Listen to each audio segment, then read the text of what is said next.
Hello friends, this is Megha. Welcome to my YouTube channel Megha's English Galaxy. Friends, grammar की basic to advance series के day 13 में आपका स्वागत है। और आज की क्लास में हम पढ़ेंगे transitive verb and intransitive verb के बारे में। फ्रेंड्स, जब मैंने ये सीरीज स्टार्ट की थी बेसिक टू एडवांस सीरीज, तो मैंने डे फर्स्ट में आपको वर्ब एंड इट्स क्लासिफिकेशन को डिटेल में समझाया था कि वर्ब को कितनी कैटेगरीज में हम डिवाइड कर सकते हैं। फ्रेंड्स, इतनी डिटेल में आपको क्लासिफिकेशन पूरे यूट्यूब में कहीं नहीं मिलेगी, तो आपको उस वीडियो को वॉच करना है और समझना है। और डे 2 में मैंने आपको बताया था कि वर्ब की classification on the basis of object requirement. Object requirement के बेसिस पे वर्ब को हम क्लासिफाई कर सकते हैं टू कैटेगरीज में, transitive verb and intransitive verb.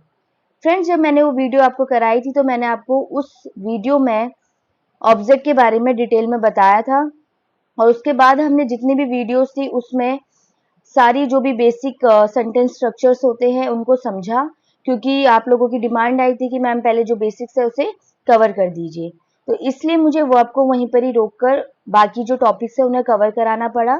लेकिन आज से हम उस वर्ब के टॉपिक को कंटिन्यू करेंगे और आज हम पढ़ेंगे transitive verb and intransitive verb के बारे में। सो फ्रेंड्स, सबसे पहले हम देखेंगे ट्रांजिटिव वर्ब्स।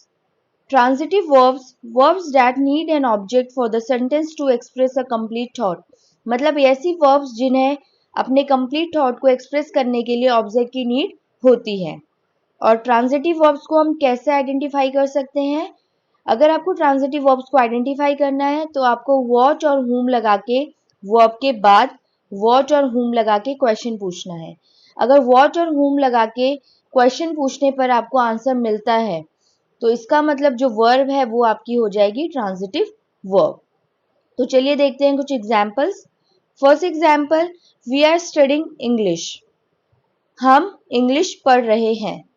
तो अगर हम इसमें वर्ब के बाद व्हाट लगाएंगे, वी आर स्टडिंग व्हाट, तो आपको आंसर मिलेगा इंग्लिश।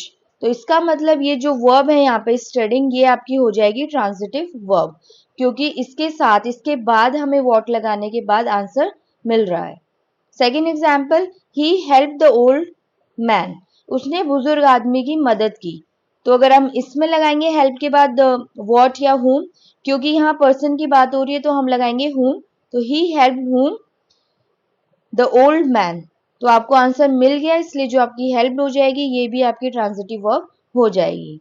फ्रेंड्स, जो थर्ड एग्जाम्पल है, ये एग्जाम्पल बहुत ज़्यादा इंपॉर्टेंट है और ये आपके इस कॉन्सेप्ट को एकदम अच्छे से क्लियर कर देगा। जैसे कि mono gifted me a beautiful watch. अगर हम इस एग्जाम्पल में वॉच और हुम लगा के देखेंगे, जैसे मोनो गिफ्टेड हुम, तो आपको आंसर मिल जाएगा मी।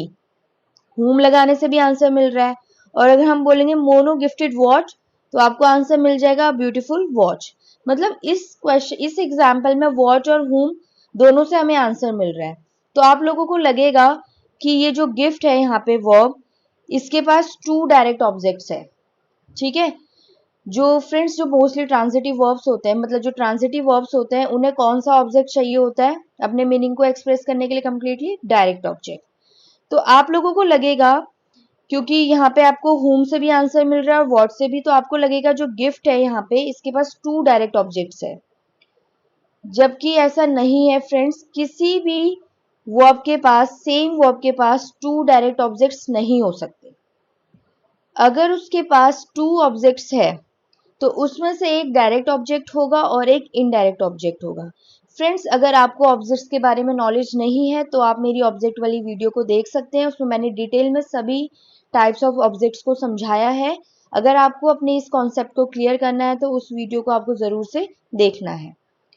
सो फ्रेंड्स, किसी भी सेम वर्ब के पास टू डायरेक्ट ऑब्जेक्ट्स नहीं हो सकते। अगर टू ऑब्जेक्ट्स है तो उसमें से एक डायरेक्ट ऑब्जेक्ट होगा और एक indirect object.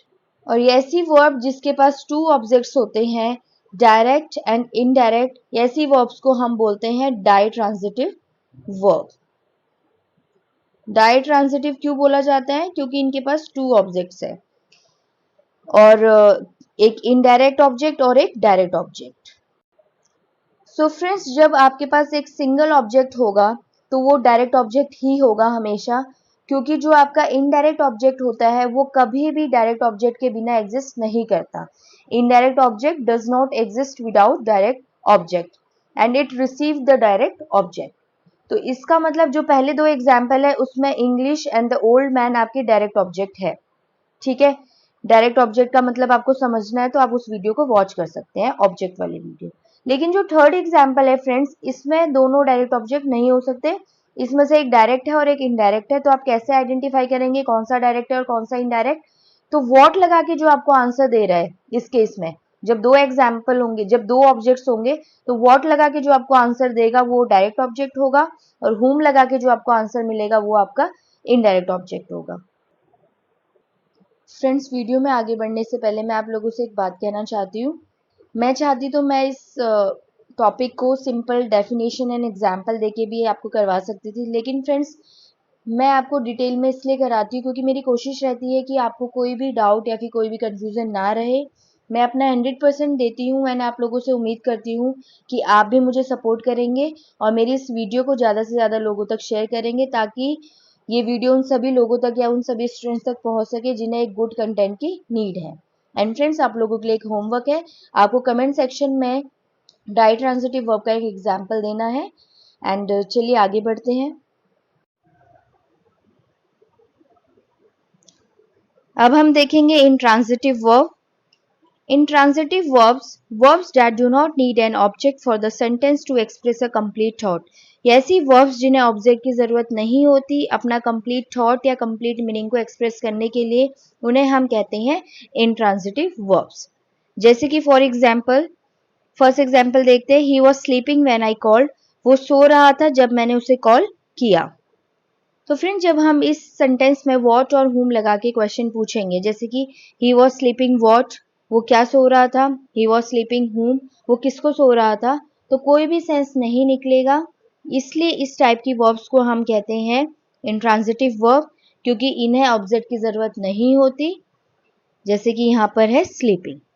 Second example, she is smiling at me, वो मुझ पर हंस रही है।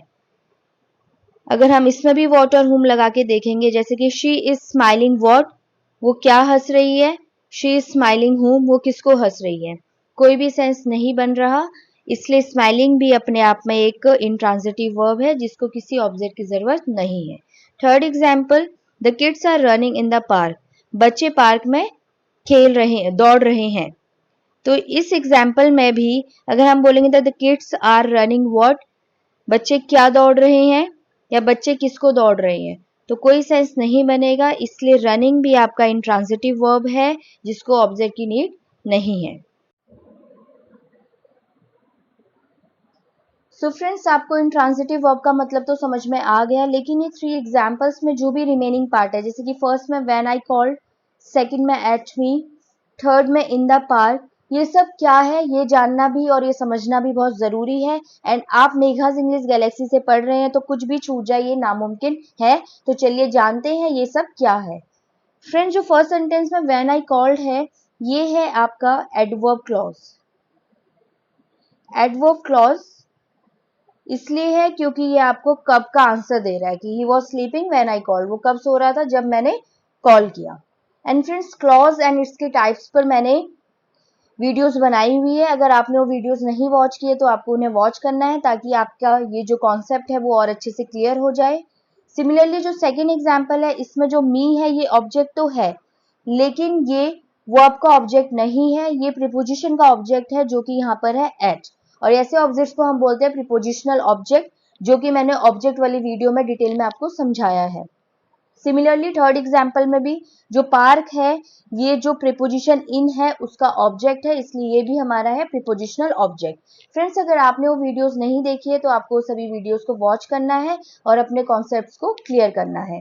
फ्रेंड्स, आज की क्लास में बस इतना ही। अगर आपको ये वीडियो पसंद आई हो तो इसे लाइक एंड शेयर करना ना भूलें, और अगर आपने मेरे चैनल को सब्सक्राइब नहीं किया है तो इसे ध्यान से सब्सक्राइब कर लीजिए ताकि आपको सभी अपकमिंग वीडियोस की अपडेट मिलती रहे। Thanks for watching.